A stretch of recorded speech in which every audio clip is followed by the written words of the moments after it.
வாழ்க வையகம், வாழ்க வையகம், வாழ்க வளமுடன். குரு வாழ்க, குருவே துணை.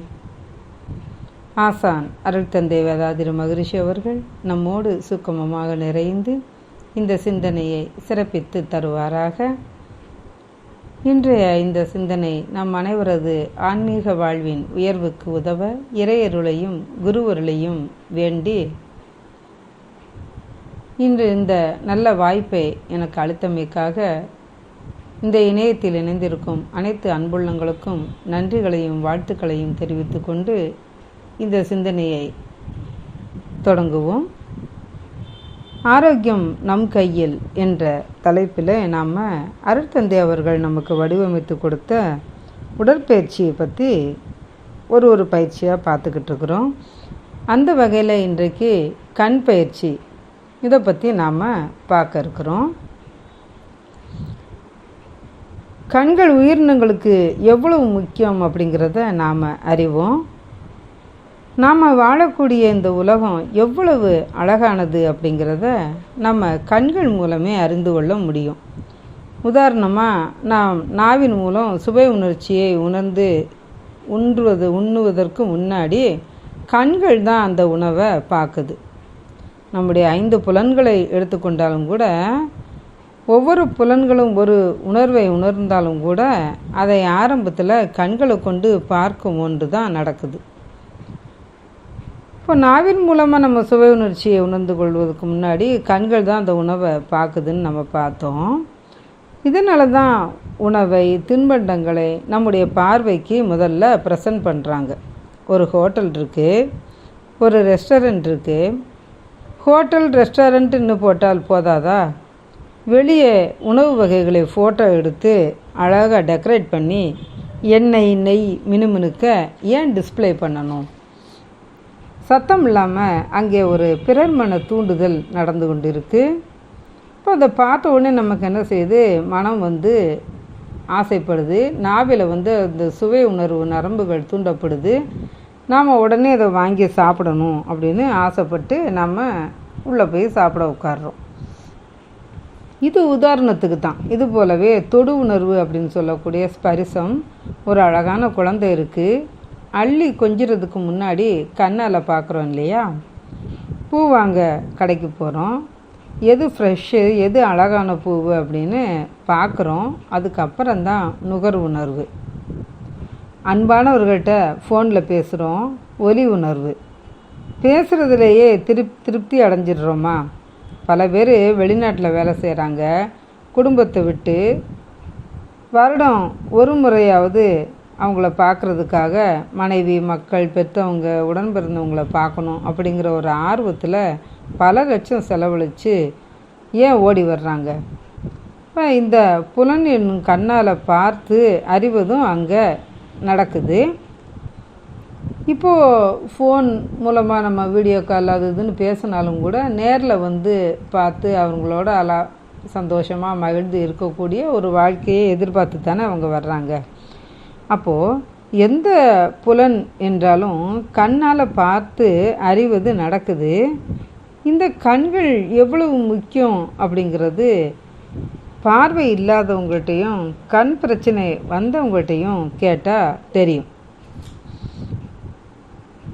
கண்கள் அவ்வளவு முக்கியமான விஷயமாக இருக்கிறதுனால தான் அருட்தந்தை அவர்கள் இந்த கண்களுக்கும் தனியாக பயிற்சி கொடுத்துருக்குறாங்க. கண் பயிற்சி. கண் பயிற்சியை பற்றி நம்ம எல்லாத்துக்கும் தெரியும்.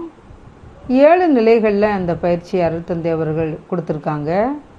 மற்ற அனைத்து பயிற்சிகளும் நம்ம கண்களை மூடி செய்யக்கூடிய பயிற்சியாக இருந்த போதிலும் ஒரு சில பயிற்சிகள் மட்டும் கொஞ்சம் கண்களை திறந்து பண்ணுற மாதிரி வரும். ஆனால் கண் பயிற்சி மட்டும் முழுக்க கண்களை திறந்து கொண்டே நாம் பண்ணக்கூடிய மாதிரி அருட்தந்தை அவர்கள் கொடுத்துருப்பாங்க.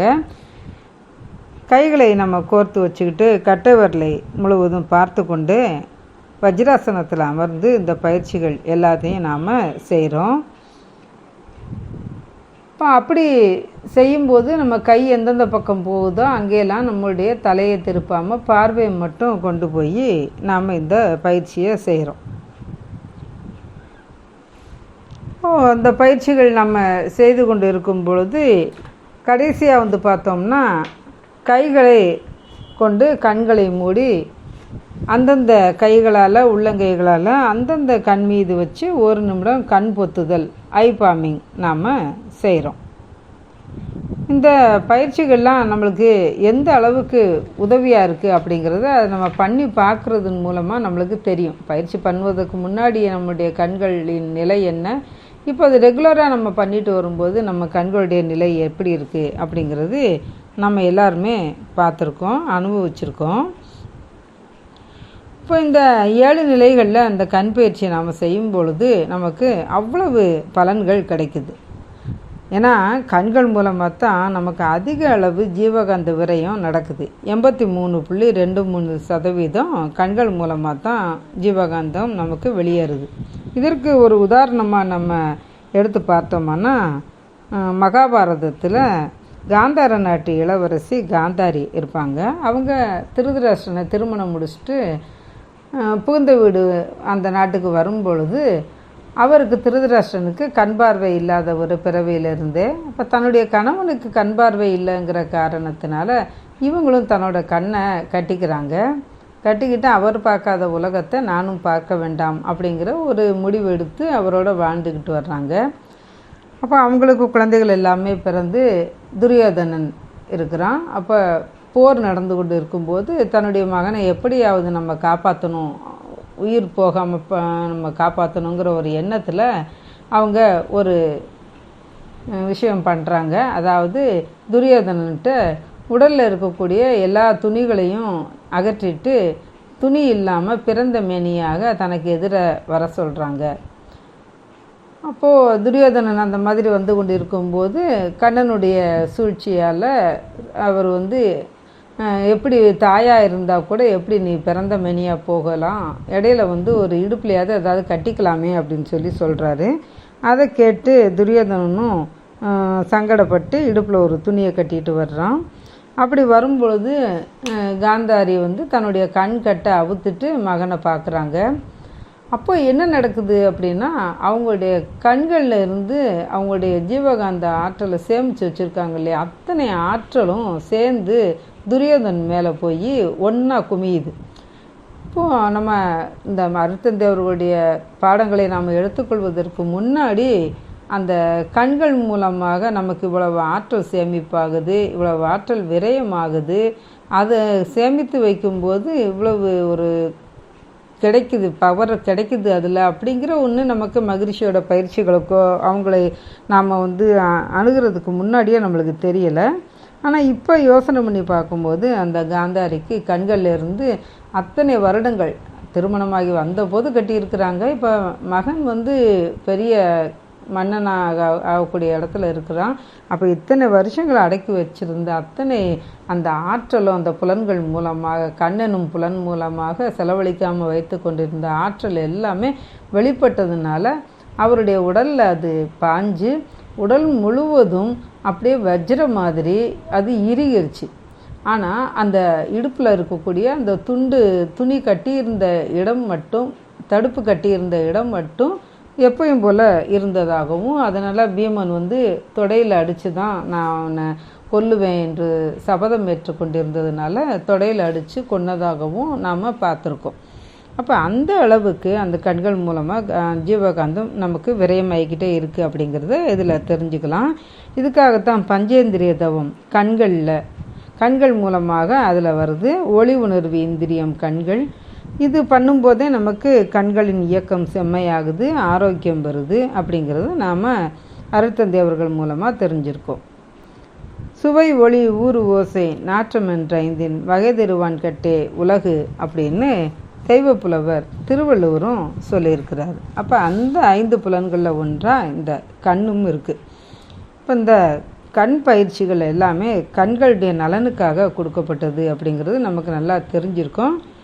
என்னுடைய தனிப்பட்ட அனுபவம் அப்படின்னு பார்த்தோம்னா, என்னுடைய மகள் 6ஆம் வகுப்பு படிக்கும்போது பக்கத்தில் பசங்க விளையாடும்போது சண்டை பிடிச்சிருக்காங்க. அப்போ காம்பஸை தூக்கி எரிஞ்சதும் போது தற்செயலாக என்னோடய பொண்ணு திரும்பி பார்க்குற நேரத்தில் அதோட கண்ணில் அது குத்திருச்சு.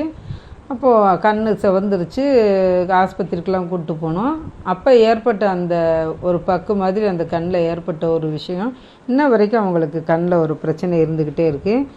இப்போது என்னோடய பொண்ணு மருத்துவராக இருந்தாலும் கூட அவங்களுக்கு அடிக்கடி இந்த படிக்கும்போது அந்த கண்ணில் ஸ்ட்ரெயின் ஆகும்போது அந்த வலியெல்லாம் ஃபீல் பண்ணுவாங்க. அப்போது நம்முடைய கண் பயிற்சியை அந்த மாதிரி சமயத்தில் பண்ணிக்கிட்டாங்க அப்படின்னா அதுக்கப்புறம் கொஞ்சம் நாளைக்கு அந்த கண் ஒரு தடவை செய்தாலே அதுக்கப்புறம் அந்த துன்பத்திலேருந்து விடுதலை ஆகிறது அவங்க நல்லா ஃபீல் பண்ணுறாங்க. இப்போ அந்த அளவுக்கு கண் பயிற்சியில் நமக்கு நலன் கிடைக்குது. இதோட பொதுவான பலன்கள் அப்படின்னு பார்த்தோன்னா கண் நோய்கள், வலி, எரிச்சல் வராமல் காக்கும், கண் லென்ஸு சீராகுது.